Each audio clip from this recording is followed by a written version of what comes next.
Welcome to this week's edition of Trade the Trend, a weekly video about where the stock market is going. This video is going to focus on the SP 500. I'm also going to have a look at the ASX 200, gold, copper, uranium, and silver. So make sure you stick around for all that.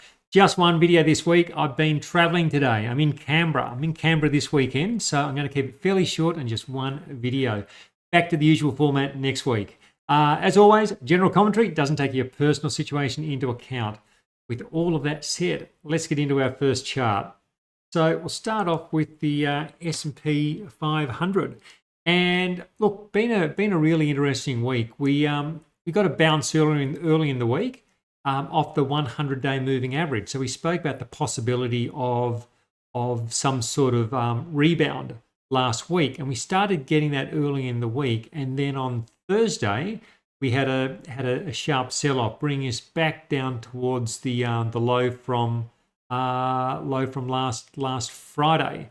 And interesting just to have a look at this on a 60-minute chart. So let's just do that. And when you look at it on the 60 minutes, so you see the this nice advance, this nice rebound that started to occur, and the abruptness of the sell-off on Thursday.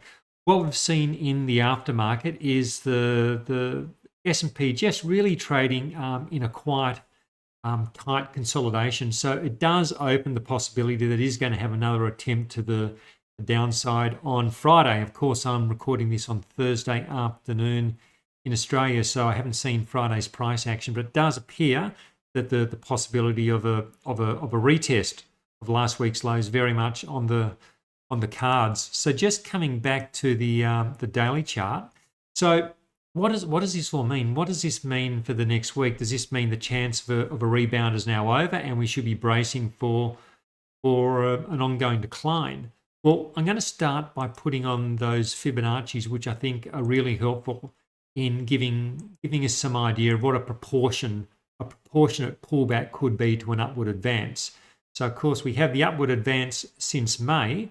And then we've had the pullback over the last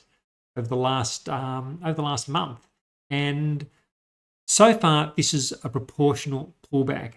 I spoke about the possibility of retesting around 4,400 several weeks ago when the market was up here, stretched above the highs. So coming back here, it's no great call saying the market should come back to 4,400 because it's just proportional to the size of the advance. And here we are. We're still above the 100-day moving average. We're still within the upper bounds of the Fibonacci retracement. So despite Thursday being a pretty scary looking decline on the surface, when you look at the overall structure, there's nothing here as yet to say, look, this rally from October is all over and we're back to the declining phase and bad things are going to happen. This market could continue to deteriorate, but at this point, I think the base case needs to be that. I think the base case should be that what we've seen over the last month is a corrective move to the previous advance. Now, having said that, I'm not blindly bullish. I'm not bullish at all costs. I'm happy to flip on this and go, okay, we now need to go neutral. We now need to go bearish. But at the moment, the price action isn't there to support doing either of those things. It was interesting last week in the comments, a viewer said, look, well, where do you turn bearish in all this? And for me, it's a case of watching how the price action unfolds. There's not a specific level on the S&P 500 where I say, right, okay, it's now bearish. I want to see the price action unfold. In individual stocks, it's more clear cut for me. I've got trailing stops and exit stops on all my positions. I know where I'm getting out if and when they start to hit those levels. The S&P 500, I've approached more from a medium-term positioning view with my own investments, and I'll just watch this price action, watch how it continues to unfold. Back below 4,200 would certainly start to make the bullish case. Look, would probably well and truly neutralize it, and I'd like to see the price action if that were to happen. But back below this important support around 4,200, back in the range.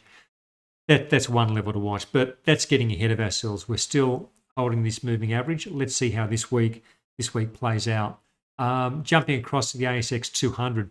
Now this has been interesting because I looked at what happened in the US on Thursday when I left home, and I didn't watch it all day because I've been traveling, spent the day traveling, and engagements I've had. So I haven't seen the price action through the day. I've just come on at the close of the day. I was actually pleasantly surprised to see the ASX 200 has held in reasonably well after a rough night in the US, and still holding above support at around 7,060. So what we've had over the last 2-3 weeks is we've had a quick move from the top of this range to the bottom of the range. We've traveled from above the moving averages to below the moving averages. I think it would be quite normal now to get some sort of a rebound back towards the averages, and we see what that rebound looks like. Is it an impulsive sort of move back towards the middle of the range, or is it sideways and corrective and compressed price action, which then opens the possibility for a break of support? I don't know which way this goes. I think we've got to watch how the price action plays out, what happens in the US, how it continues to unfold. I still think there's a reasonable prospect that this whole move since April is a sideways consolidation, and the market can still resolve to the upside. But we need to watch the price action. I don't think there's any high conviction in any sort of possibilities at this point in time. First step is we need to see if support holds, and then we need to see if a potential rally can gain some traction, which has proved elusive over the last several months. Now, if you're getting some value from this, please hit that like button. Leave a short comment, just, hey, thanks for the video. It just tells YouTube you're watching and you're engaging, and then YouTube will do its stuff and show other people. It helps me a lot.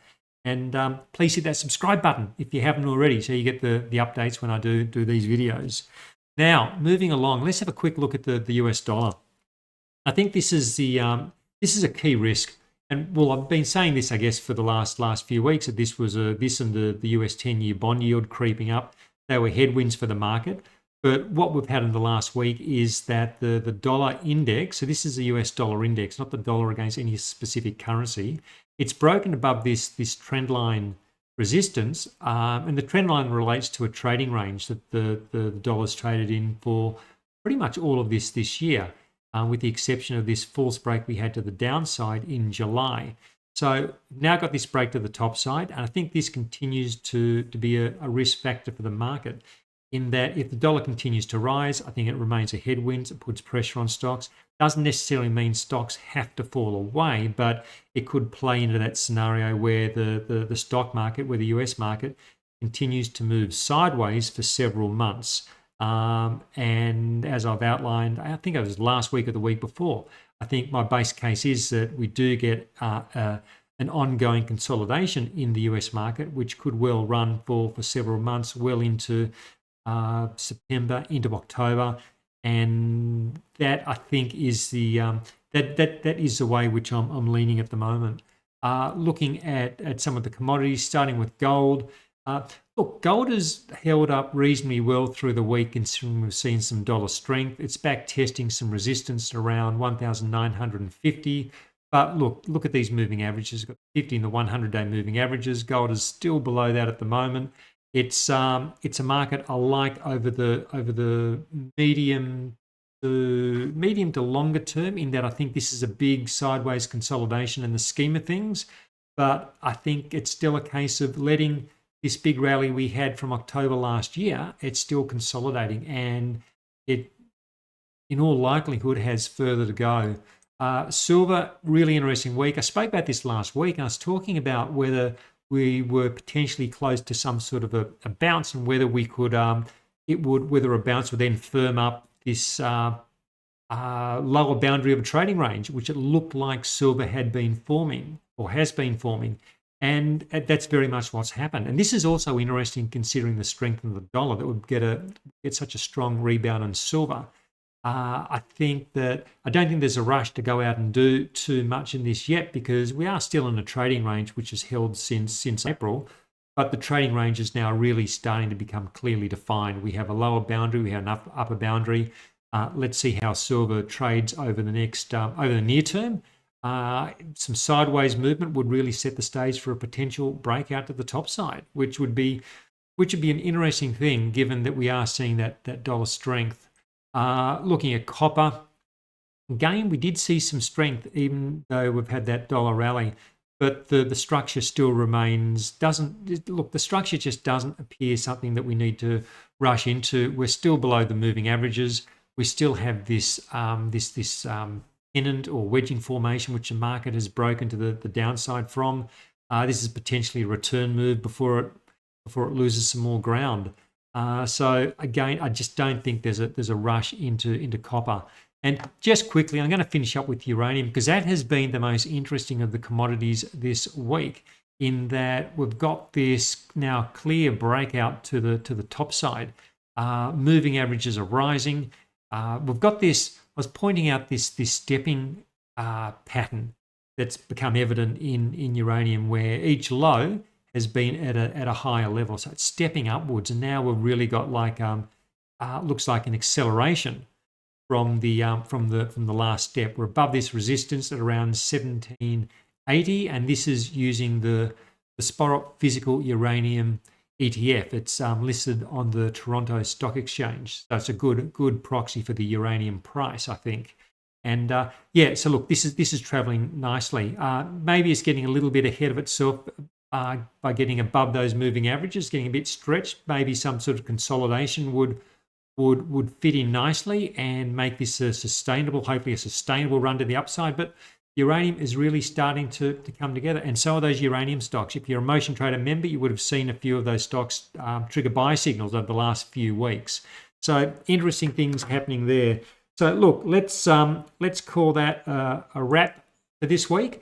Back to the normal format next week. Thank you for joining me. Hopefully that's been interesting. Hopefully you get a few ideas from it, and look forward to talking to you again next week. Till then, bye for now.